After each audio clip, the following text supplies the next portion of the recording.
নমস্কার, আশা করি আপনারা সকলেই ভালো আছেন।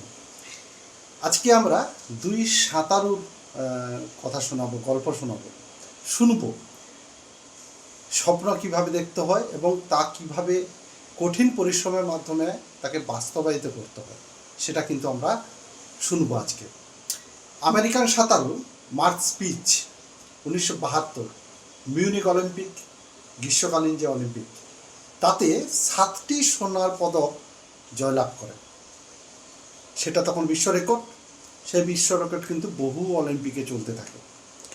তারপরে 2004 সালে আমেরিকারই একজন সাঁতারু, যার নাম হচ্ছে মাইকেল ফেলিপস, তিনি প্রথমবার স্বপ্ন দেখেন যে আমি মার্ক স্পিচের এই 7টি গোল্ড, একটি অলিম্পিকে 7টি গোল্ড, 7টি সোনা, এটাকে কিন্তু আমি এই রেকর্ডটি ভেঙে একটি নতুন রেকর্ড তৈরি করব।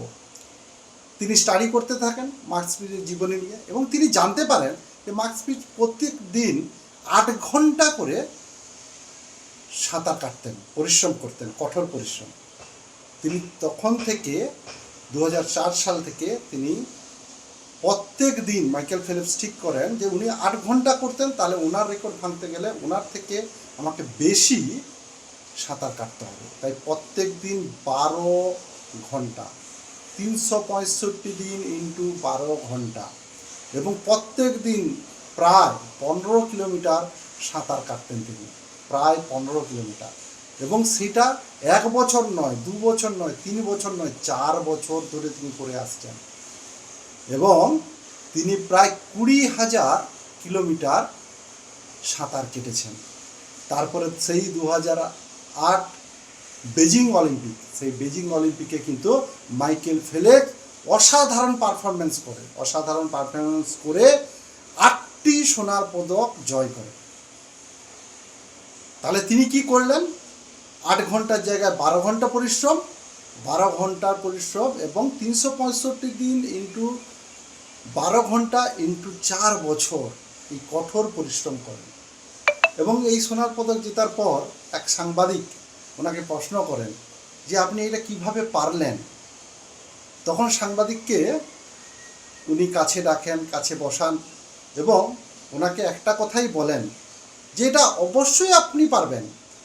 আমি 20,000 কিলোমিটার 4 বছরে সাঁতার কেটেছি। আপনি যদি আমাকে হারাতে চান, আমার এই রেকর্ড ভাঙতে চান, তাহলে আপনি 22,000 কিলোমিটার প্র্যাকটিস করুন, সাঁতার কাটুন। তাহলে শুধু স্বপ্ন দেখলে হবে না, স্বপ্নকে বাস্তবায়িত করার জন্য কঠোর পরিশ্রম অর্থাৎ ডিসিপ্লিন, শৃঙ্খলা তোমাকে মেনে চলতেই হবে, নাহলে কিন্তু স্বপ্ন সফল হবে না। আমি স্বপ্ন দেখলাম, নিজের থেকে তো তাই সফল হবে না। তাহলে তার জন্য কিন্তু চাই কিন্তু কঠোর পরিশ্রম, যেটা মাইকেল ফেলিপস করে দেখিয়েছিল। তাহলে 72-এর রেকর্ড গিয়ে 36 বছর পর 2008 সালে গিয়ে সেই রেকর্ড কিন্তু আবার রেকর্ড ভেঙে গিয়ে নতুন রেকর্ড তৈরি হয়। বেজিং অলিম্পিকে 8টি সোনা জেতে মাইকেল ফেলিপস, আমেরিকারই 2 সাঁতারবিদ। অসাধারণ তাদের কাহিনী। আশা করি যারা স্বপ্ন দেখছে তাদের জন্য এটা ভালো লাগবে, যে পরিশ্রম করতে হবে এবং কঠোর পরিশ্রম। তুমি যাকে হারাতে চাইছো তার থেকে বেশি পরিশ্রম করতে হবে এবং সঠিকভাবে করতে হবে। সকলে ভালো থাকবে।